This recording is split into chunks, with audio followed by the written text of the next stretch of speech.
Bonjour à tous et bienvenue sur un nouvel épisode de Nous Entrepreneurs. Aujourd'hui, je reçois Yacine El Khomri qui est le président de Red Horticulture. Bonjour Yacine. Merci Benjamin. Bonjour. Eh ben, bienvenue. Yacine, est-ce que tu peux te présenter et notamment présenter ton parcours jusqu'à, enfin, avant Red Horticulture en fait? Qu'est-ce qui t'a amené à lancer? Bah, ça va être très court du coup parce que j'ai 30 ans cette année, j'ai eu 30 ans. J'ai créé la société à 24 ans et je suis sorti d'école d'ingénieur à 23 ans. Donc mon parcours professionnel, il est assez court. Je suis venu à Lyon pour mes études, INSA. Je suis sorti ingénieur en électronique avec une grande passion pour les plantes. Je suis parti en Californie travailler pendant un peu moins d'un an dans la Silicon Valley en microélectronique, dans une start-up, dans une pépinière d'entreprise californienne, où j'ai vu défiler des levées de fonds et une création de société, parce que je faisais partie des 8 premiers salariés qu'ils avaient. Et puis, en fait, j'ai eu la prise de conscience que bah, je suis pas plus bête que ma directrice. Je peux tout à fait créer ma propre société et j'avais déjà des choses qui m'intéressaient dans la plante et ma manière de recouper en fait entre la plante et ma profession électronique, ça a été Red Horticulture. Donc je suis revenu en France, j'ai fait un an de formation étudiant entrepreneur qui avait été lancé je pense par François Hollande à l'époque. J'ai fait cette année de formation pour me former à comment faire un business plan, à qu'est-ce que c'est qu'une société, comment démarrer. Et puis ensuite, j'ai créé la société donc un an plus tard. Donc à 23 ans, j'ai démarré la formation. À 24 ans, j'ai lancé la société. Et bah, depuis, ça fait 6 ans que je cavale pour Red, quoi. Très bien, top. Et ben, génial. Et donc, ouais, donc tu as eu ce déclic-là sur place, tu n'avais pas forcément envie d'entreprendre avant ou tu te posais déjà la question Si, je me suis posé la question depuis un moment. Moi, c'est l'entrepreneuriat, Je pense que j'ai toujours eu ce côté un petit peu entrepreneur, hein.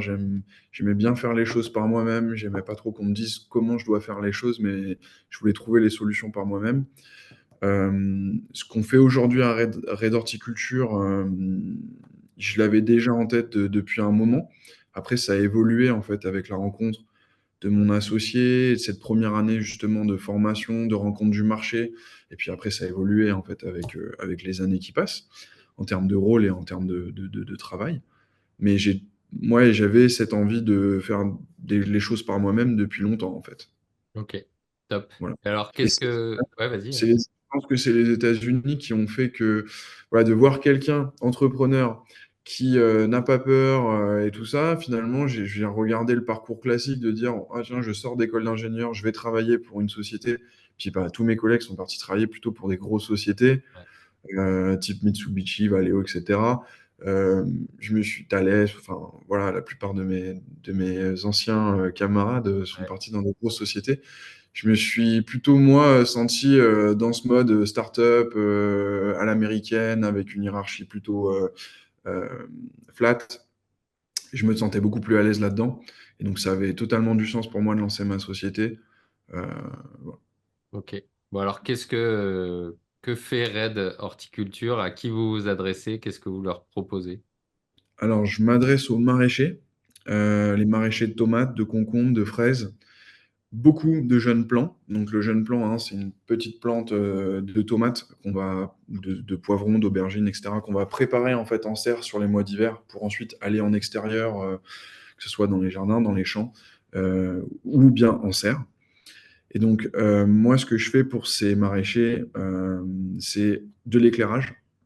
En fait, ce qu'il faut savoir, c'est que les serres, elles sont éclairées sur les mois d'hiver pour permettre soit une production toute l'année, lorsqu'on est sur de la production de concombres ou de tomates, ou bien elles sont éclairées lorsqu'on fait du jeune plant, hein, parce que sinon on ne pourrait pas faire du jeune plant sur le mois d'hiver pour préparer la saison.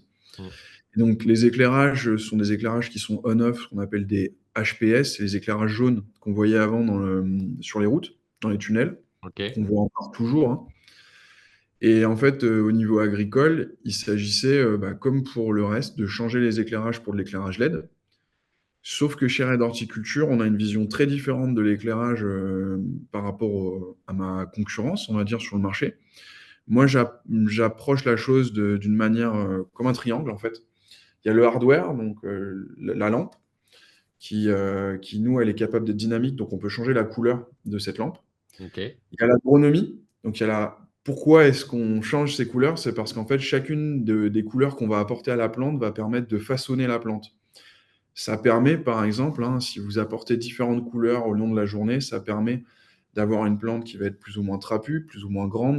ok, Ça permet même de changer en fait l'aspect gustatif ou l'épaisseur d'une peau de tomate.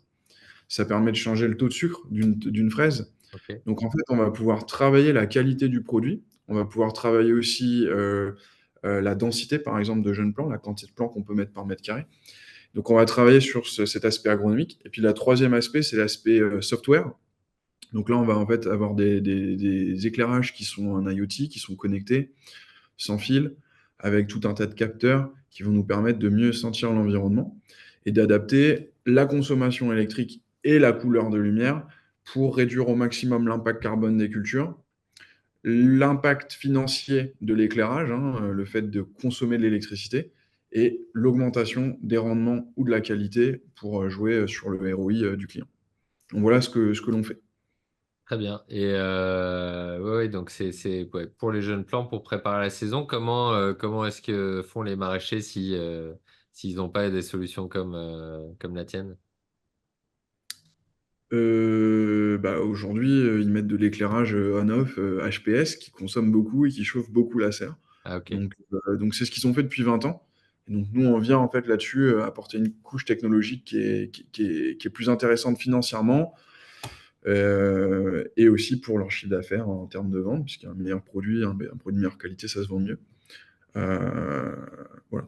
Donc, Ok. comment ils font? Bah, ils gardent la solution actuelle, en fait, hein. S'il n'y a pas de société comme la nôtre, ils continuent à faire ce qu'ils ont toujours fait, Ouais. mais dans un contexte où on leur demande moins de consommation, moins d'impact carbone, une meilleure productivité, une mise en concurrence avec les pays étrangers et une production plus locale de notre nourriture pour la souveraineté alimentaire, bah, ils se tournent naturellement vers des solutions qui leur permettent technologiquement d'avoir en fait ces solutions.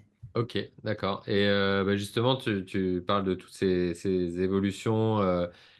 Quelle est la dynamique du secteur? Est-ce que vous avez des choses qui vous influencent? On a eu, ouais, on voit, bah, t'en as mentionné certaines, hein, la localisation, les guerres, la colère des agriculteurs, etc. Comment ça vous impacte? Comment vous évoluez dans ce contexte-là? Benjamin, j'ai pas été épargné depuis le début de la société parce que on a démarré la société, on a eu juste après, on a eu le Covid. Ouais, Donc là, je me suis retrouvé, moi, je crois que j'avais 25 ans, en télétravail 100% pour gérer une toute petite équipe de 8 personnes alors qu'on est dans une start-up. Donc l'esprit d'équipe, il est hyper important. ouais, On est en train de créer une cohésion. Enfin, ça a vraiment tout chamboulé. Donc on a eu le Covid. Après le Covid, il y a eu un problème de, qu'est-ce qu'il y avait? La crise des composants. Donc là, il n'y avait plus de composants électroniques pour livrer. Donc là, les délais rallongent. On est passé de 12 à 25, 30 semaines de délai de livraison. Et après la crise des composants électroniques et la flambée des prix, du coup, on a eu la guerre d'Ukraine qui a changé totalement la manière dont l'Europe s'approvisionne en énergie. ouais, Et donc, ce qu'il faut savoir, c'est que les serres sont très sensibles au prix du gaz pour le chauffage et pour la production d'électricité, puisqu'ils ont des centrales de cogénération qui permettent de transférer en fait du gaz en eau chaude et en énergie. ouais. Euh, et nous, on est dépendant de cette énergie. Donc, quand le gaz flambe, l'énergie flambe, et donc la rentabilité d'éclairage n'est pas forcément là. Donc, dans ces cas-là, il y a deux solutions qui s'offrent aux maraîchers. Soit il arrête de produire, et on se retrouve sans tomates, sans concombres pendant l'hiver, et on est obligé d'importer depuis, par exemple, des pays comme le Maroc, Ouais. ou bien le Mexique, ou bien le Pérou, etc. Ou bien on se retrouve dans une situation où la rentabilité n'est pas forcément là, ce qui lui empêche de faire des investissements. Donc on a eu en fait les trois crises les unes après les autres, et pour l'instant on a continué notre trajectoire, donc ça va. Ça crée de C'était la du challenge, on va résilience. dire. C'est bien. Quelle est ton ambition avec Red Horticulture? Euh, ambition dans quel sens? Dans le sens où est-ce que tu veux l'emmener? On pourrait parler de vision, mais c'est vrai voilà, ouais, où est-ce que tu emmènes ton entreprise? Comment est-ce que si tu fermes les yeux, qu'est-ce que tu vois un peu plus loin sur la route? En termes de vision, chez Red, on croit très très fortement au système serre, de par en fait sa qualité en termes de consommation d'eau, 90% moins que l'extérieur, le bleu plein champ, de par son impact carbone qui est en fait extrêmement positif. Alors en France, on n'a pas forcément une bonne vision de ce que c'est que la serre, il y a un peu d'agribashing, alors qu'en fait c'est une solution qui est extrêmement pérenne dans le temps. Ça a été voté plusieurs fois hein, par l'ADEME et par des choses plus internationales, des organismes plus internationaux, comme étant une des solutions de transition dans la production de fruits et légumes extrêmement intéressante au niveau écologique. Donc moi, j'y crois énormément. Et dans la serre, mon objectif, c'est trois choses. En fait, c'est en anglais, hein, reduce la consommation électrique, donc réduire les consommations électriques et l'impact carbone. Enhance, donc augmenter la qualité des produits. Donc ça, c'est vraiment très très important, j'y tiens beaucoup. L'augmentation de la qualité de ce qu'on produit et du coup de notre nourriture. Je suis persuadé qu'à travers des alicaments, hein, des aliments qui en fait nous régénèrent, parce que je suis persuadé que lorsqu'on mange, on régénère notre corps et on aurait besoin de beaucoup moins de médicaments si on mangeait correctement en termes d'alimentation. Euh, et puis ensuite, c'est développe, donc augmentation des rendements hein, pour avoir un retour sur investissement pour mes clients. Donc moi, je travaille la profitabilité à travers l'augmentation de rendement, l'augmentation de qualité et la réduction des coûts énergétiques. Et je travaille aussi la sustainability. Donc c'est quelque chose de très important. J'ai 30 ans, j'ai envie d'avoir des enfants dans ce monde. J'aimerais bien qu'il aille dans une direction qui a du sens. Et c'est Ouais, pas forcément le cas tous les jours, j'ai l'impression. ça marche. Et en termes de taille ou de développement, vous avez déjà trois sites, il me semble. Comment est-ce que tu vois le développement géographique ou... Si on parle de chiffres purs et durs, moi, la société, j'aimerais l'emmener à 100 millions d'euros de chiffre d'affaires dans 5 ans. Euh, En termes de développement international, on a fait une extrêmement grosse croissance à l'export. Je pense une des meilleures sociétés en croissance à l'export il y a 2 ans. On va renouveler en passant aux Pays-Bas. En fait, les Pays-Bas qui sont un des plus gros marchés de serre Mhm. mondial, c'est le plus gros marché de serre mondial, où j'ai créé une filiale commerciale. Et là, on va créer aussi une filiale commerciale au Canada. On va commencer à explorer ce marché canadien. Donc, moi, à 5 ans, on voit la société Red Horticulture au niveau international, plutôt dans les pays du Nord ou tout au sud, puisque c'est là où il y a le moins de lumière naturelle. Donc, il faut Ah ouais. compléter le soleil. Et voilà, on a déjà atteint, nous, une centaine de clients. Si on pouvait en avoir 1000, bah, ça serait magnifique. Et au-delà d'avoir un nombre de clients, moi, c'est surtout la satisfaction du client. Mhm. On est dans un milieu qui est un petit milieu, beaucoup de bouche à oreille, beaucoup de proximité avec nos clients. Et ça fait partie des valeurs de la société, hein, c'est customer centric, vraiment être proche de ce que les clients ont besoin. Et voilà, on reste dans l'agriculture, donc nous, on fonctionne beaucoup à la confiance, beaucoup à la responsabilisation. Euh, voilà. Ok. J'aime bien travailler les a priori ou les croyances qu'on peut avoir sur un secteur. Une des croyances sur les serres, tu parlais, bah voilà, il y a tout un agribashing où voilà, il y a des positions là-dessus. Tu parlais d'augmenter les rendements. Une des croyances, ça peut être que au final, on augmente les rendements, mais tu parlais d'alicaments et de la qualité des produits, que ce qui est fait en serre est moins nutritif ou des choses comme ça. Quelles sont vos analyses là-dessus? Non, en fait, c'est faux. En réalité, on arrive à produire des aliments de bien meilleure qualité en serre. Ok. Tout dépend de l'orientation qu'on veut prendre, hein. En fait, ce qui va beaucoup donner la qualité, le goût, etc., ça va être la génétique. Et puis après, ça va être l'environnement. Donc, comment est-ce qu'on gère à l'intérieur de sa serre? Mm, L'environnement, c'est la température, l'humidité, les engrais qu'on va donner, la quantité d'eau et puis la lumière. mm.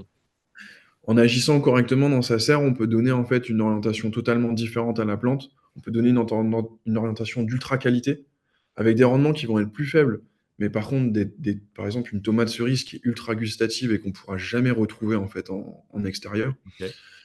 Ou de l'autre côté, on peut aussi mettre vraiment l'accent beaucoup sur le rendement, où là, on va faire ce que moi j'appelle des water balls. Ouais. On retrouve un peu ça en Hollande.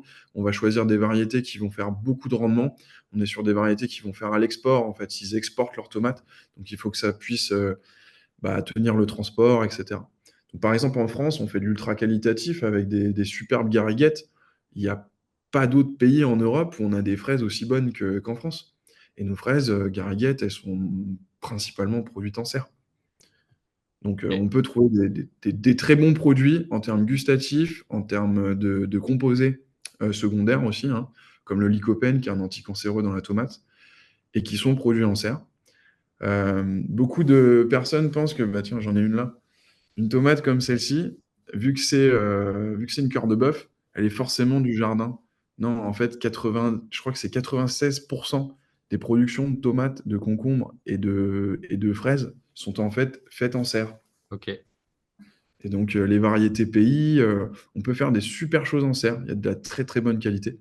Euh, et au contraire, on devrait faire confiance à nos maraîchers sur ces sujets. Ok. Eh ben, merci pour cet éclairage. Toi, tu disais, bah, tu as entrepris quasiment à la sortie des études avec une expérience aux États-Unis avant. Quelle est ton expérience ou ton apprentissage sur les 6 dernières années? Est-ce que tu as quelque chose qui t'a marqué, un apprentissage qui t'a marqué et que tu voudrais partager? Euh, Non, je pense que ce qui m'a marqué, c'est que j'ai rencontré des personnes qui avaient ouais, 45, 50 ans, assez capées dans des grosses sociétés au tout début de notre création de société. Et puis ces personnes m'avaient dit, enfin une personne m'a dit, euh, t'es très courageux, enfin vous êtes très courageux parce que j'étais avec mon associé, on a créé la société tous les deux, on a le même âge, on vient de la même école, donc on se connaît depuis qu'on a 18 ans, Louis Golaz. Et il nous avait dit, vous êtes très courageux. J'aurais pas le courage de faire tout ça, mais c'est probablement parce que je sais déjà ce que c'est qu'une société. Et sur le moment, j'avais pas du tout compris en fait ce qu'il me disait.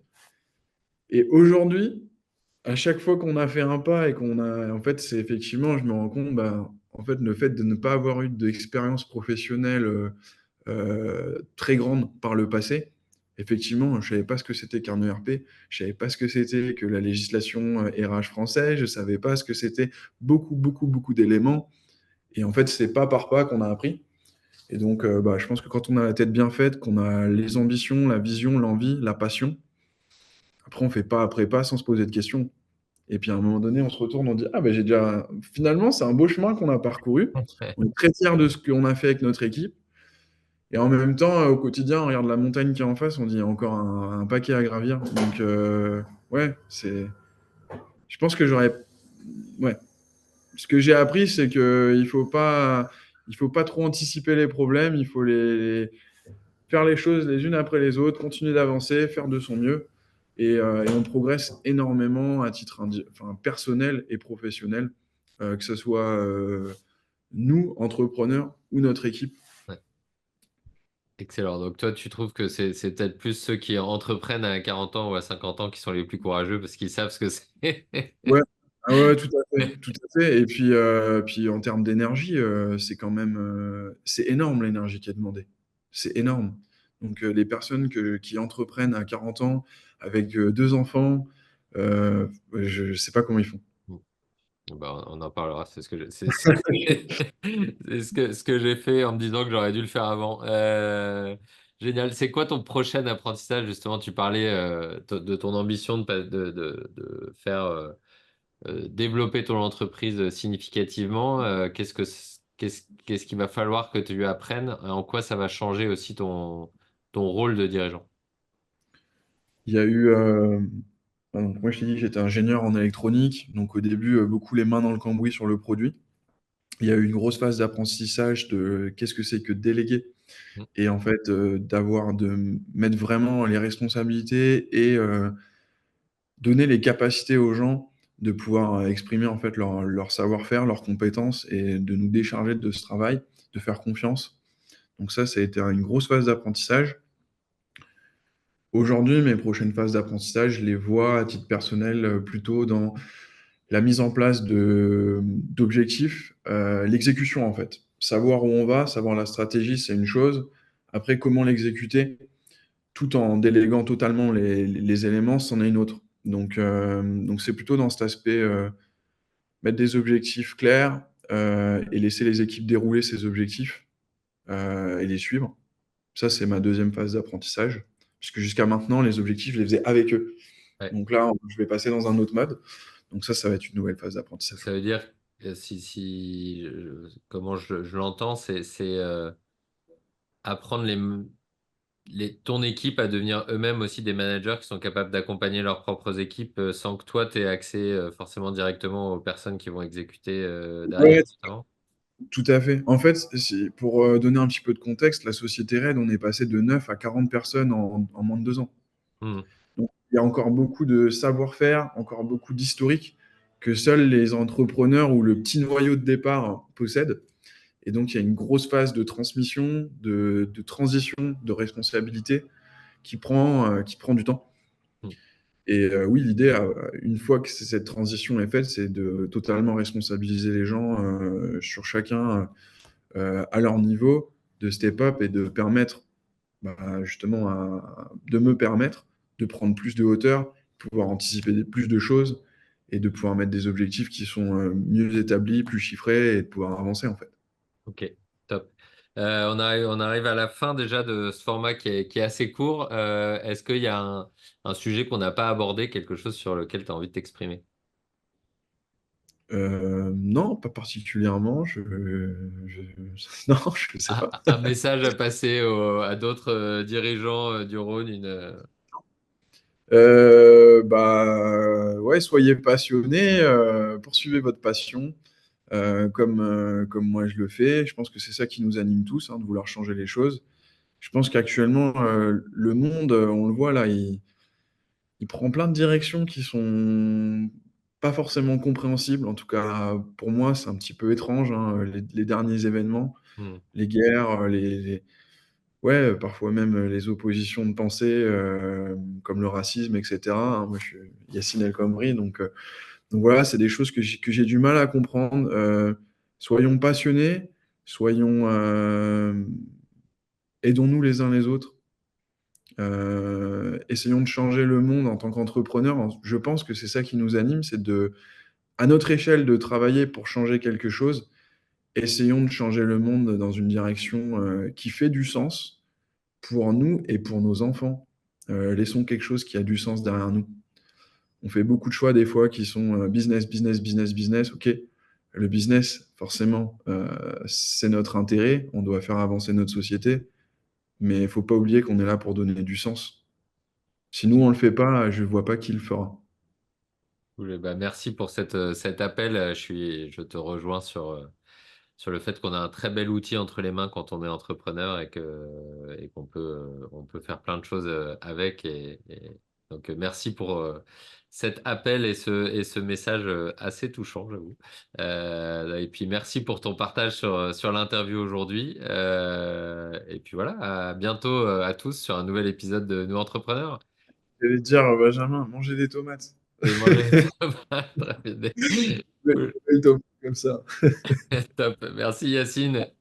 Salut. Ciao.